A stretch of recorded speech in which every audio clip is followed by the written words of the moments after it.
testify of God's goodness. Now, when we think of nature, what comes to our minds first?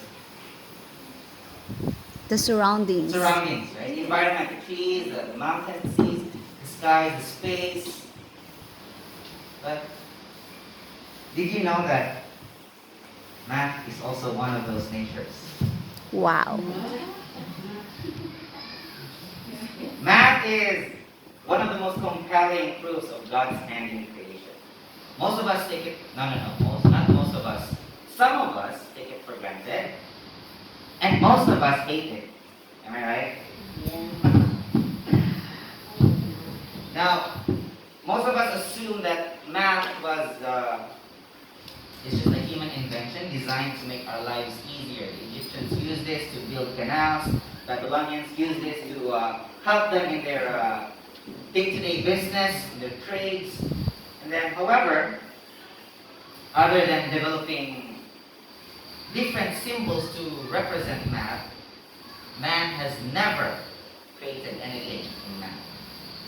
Let's have this for example. 2 plus 3 is equals to 5, right? And it's true. This math truth existed long before humans were created. And it is true in the beginning as it is today. Okay? This truth existed or would even exist if there are no humans or even if there are no universe. And so, the laws of math are conceptual in nature. Okay? They exist and at the same time, they don't exist. Right? And then, how can such a conceptual entity like math exist before any mind is around to think about it? The answer is that math is not a product of human mind, but rather the product of the mind of God. Since God has always existed and thought, the laws of mathematics are also eternal, existing before people. It's no wonder that in Romans 1, verse 20, it says here, "For since the creation of the world, God's invisible qualities, His eternal power and divine nature, have been clearly seen, being understood from what has been made, so that people are without excuse." Math is so universal, immaterial, and invariant because God Himself is omnipresent, immaterial, and invariant. And if that isn't proof, or if that wasn't enough proof, I'm going to show you some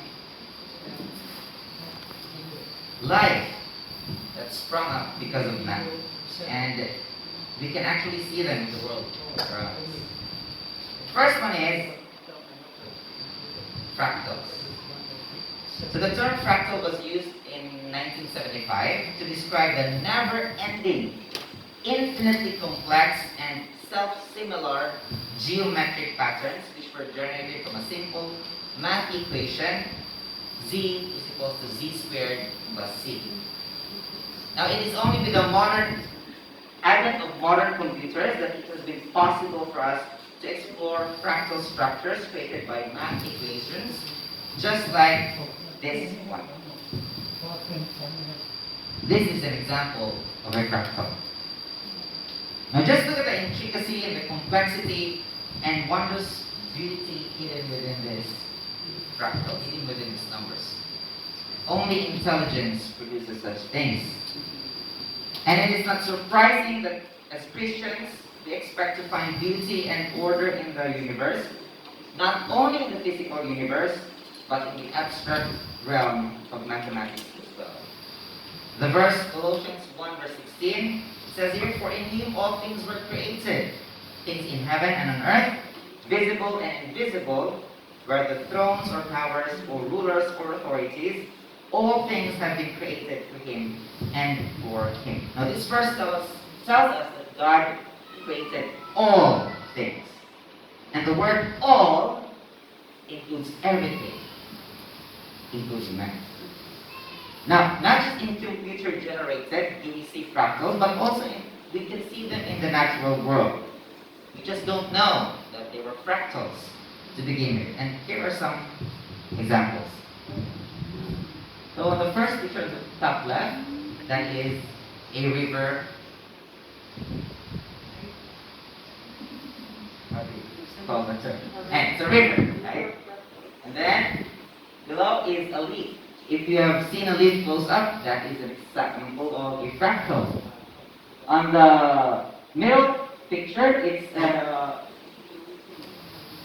I don't know what that is, but that is captured by a landscape photographer. That is also an example of a fractal. On the top right, you see a plant, a close-up picture of a plant. That is also an example of a fractal. And on the last picture, what do you think that is? It's a web with water droplets.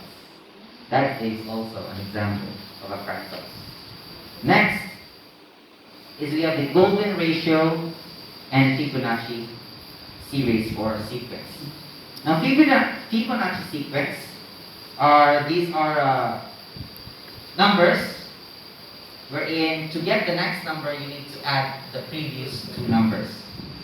Now if we take any of these two successive numbers together, we come up very close with a golden ratio of 1.618. Are you familiar with this symbol?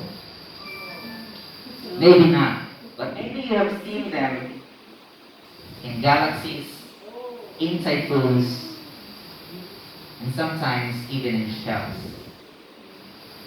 So these are examples of golden ratios, and even in sunflowers as well. And the last one, laws of human nature. Even the laws of nature follow mathematical rules. Scientists don't just record what they find with words and paragraphs. They also document what they observe using math equations.